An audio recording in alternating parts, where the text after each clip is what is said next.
Grabe, sobrang init ngayon, honey, no?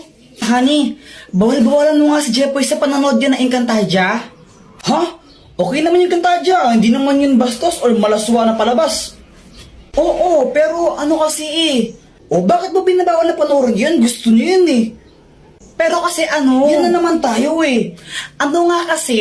Kapag gusto ng bata, binabawal mo kaya lumalayo yung loob ng bata sa atin eh. Makinig ka muna. Wala nang ginawa si Jeffoy buong araw kung di manood ng Encantadia.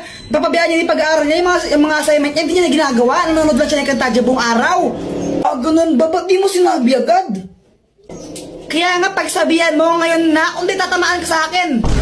O sige, ito na, babawalan ko na. Sige pa, sige pa.